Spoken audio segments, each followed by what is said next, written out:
大家好，歡迎收睇香港回憶錄。你哋有冇發現一個好特別嘅現象？無論你去美國紐約、英國倫敦，定係東南亞新加坡、馬來西亞，只要行入當地嘅唐人街，耳邊聽到嘅永遠都係地道粵語，而唔係大家以為嘅普通話。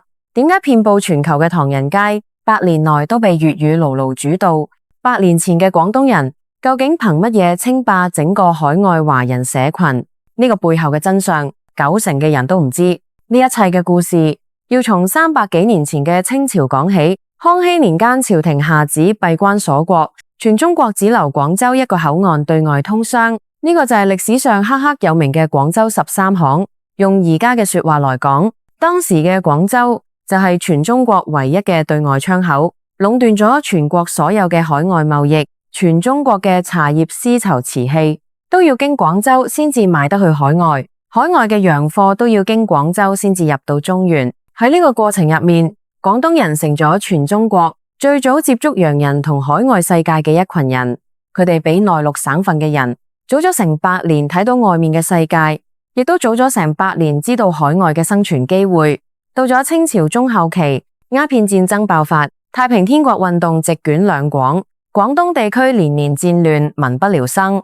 好多老百姓為咗活命，只能選擇漂洋過海去海外闖生路。呢一場跨越100年嘅海外移民潮就談正式拉開序幕。首先要解答第一個問題：闖海外嘅華人咁多，點解偏偏係廣東人成咗海外華人社群嘅絕對主角？呢度有一組好震撼嘅數據，從1840年鴉片戰爭到1900年清末嘅60年入面，從中國出海嘅華工總數超過250萬人，其中超過220萬人都係廣東人，佔比高達90%。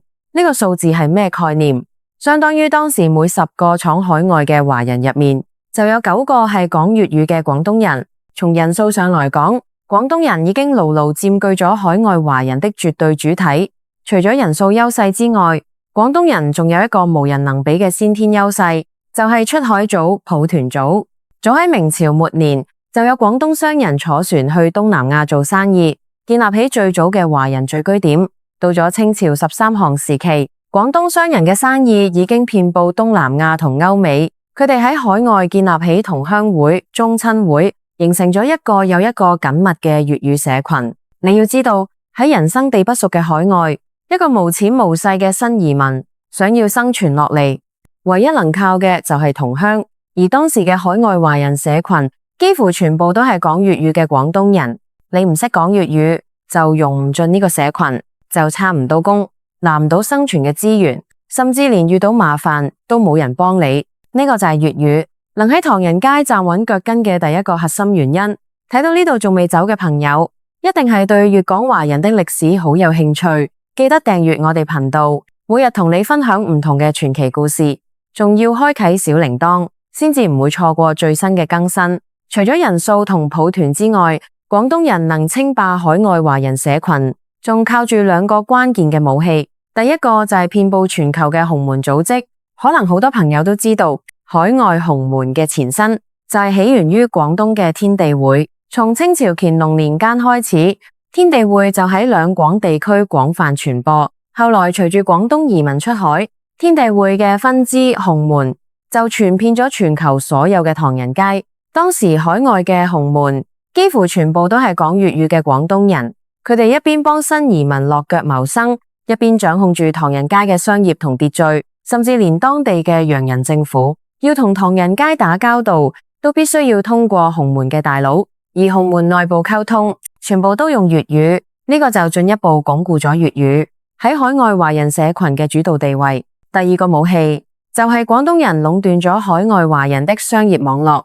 早喺13行時期，廣東商人就已經建立起橫跨中國、東南亞、歐美的貿易網絡。後來出海嘅廣東移民就靠着呢個現成嘅網絡喺海外做起咗生意。從最開始嘅餐館、洗衣鋪、雜貨店，到後來嘅進出口貿易、航運、金融，幾乎海外華人所有嘅生意都被講粵語嘅廣東人牢牢掌控。最鼎盛嘅時期，東南亞嘅橡膠產業、航運產業幾乎全部都係廣東商人嘅天下。美國唐人街嘅所有生意90%以上都係廣府同4邑商人開㗎。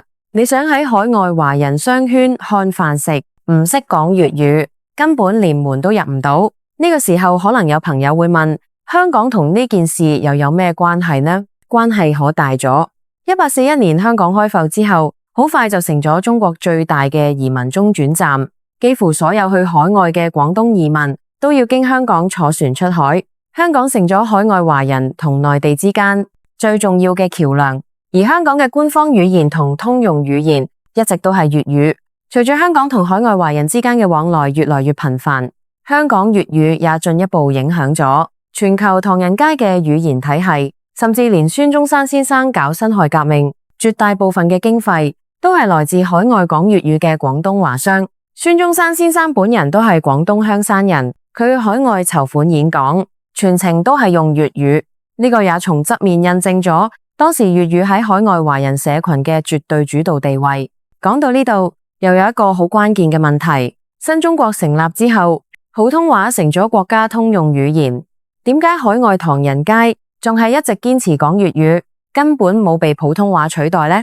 呢個背後嘅真相其實好現實。從清末到改革開放之前，將近100年嘅時間入面，內地同海外嘅聯繫幾乎完全中斷。呢100年入面，海外華人社群嘅新血幾乎全部都係來自香港同廣東地區。香港60、70年代嘅移民潮，廣東80、90年代的移民潮，源源不斷嘅粵語使用者湧入全球各地嘅唐人街，為粵語社群注入新嘅活力。更重要嘅係，海外華人100年來建立嘅宗親會、同鄉會、商會，還有唐人街嘅華人學校，一直都係用粵語教學同溝通。一代又一代嘅海外華人，從細就係聽住粵語長大。粵語已經唔單止係一種語言，而係佢哋身份認同嘅象子，係佢哋同家鄉之間最重要嘅一條紐帶。哪怕到咗而家，好多海外華人第2代、第3代已經唔識寫中文，但係依然可以講一口流利嘅粵語。呢個就係100年傳承嘅力量。睇完整段歷史，我哋終於可以解答最開始嘅嗰個問題：海外唐人街點解全講粵語？根本唔係因為粵語比其他語言好聽，也唔係因為什麼偶然因素，而係100年前一班廣東人為咗活命，為咗闖出路，漂洋過海，九死一生，用血汗同生命喺海外建立起一個又一個華人聚居點。佢哋用同鄉之情抱團取暖，用減廠減聘嘅精神打下江山。粵語就係佢哋之間最天然、最緊密嘅聯繫。而唐人街入面嘅每一句粵語，藏住嘅都係粵港華人100年拓荒嘅傳奇，同埋刻在骨子入面嘅根。直到今日，粵語依然係全球使用人數最多、分布最廣嘅漢語方言，係全球華人社群入面僅次於普通話嘅第2大華語。呢個背後係一代又一代粵港華人對家鄉文化嘅堅守。今日嘅影片就到呢度，歡迎訂閱、讚好、轉發，我哋下期見。